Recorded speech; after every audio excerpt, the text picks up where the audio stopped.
මිනිස්සු වෛර කරන්නේ කාටද? මිනිස්සු ද්වේෂ කරන්නේ දෙස් දෙවොල් තියන්නේ. මොකක්ද අපිට කියලා කරගන්නේ? අපි අපිට කරගත්තා නම් අපි පිට වල තැනක.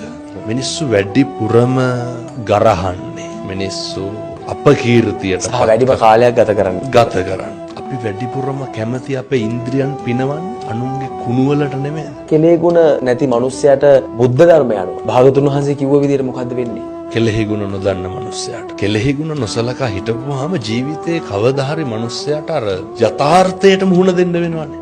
කෙලෙහි ගුණ සලකුවා හෝ නොසලකුවා හෝ මොකද්ද යථාර්ථය? ජරාවට ව්‍යාධියටපත් වුනහම පශ්චාත්තාප වීමක් මිනිස්සුන්ට ඇති වෙනවා. අධික කනගාටුවක් මේක හතරහන්දි වළංගු තියනකොට නම් ඇති වෙන එකක් නෑ. අපිට බලපුලුවන් කාරකම තියනකොට ඇති වෙන එකකුත් නෑ. සල්ලි මිල මුදල් තියනකොට කොහොමත් මේවත් තේරෙන්නෙත් නෑ. එහෙමයි.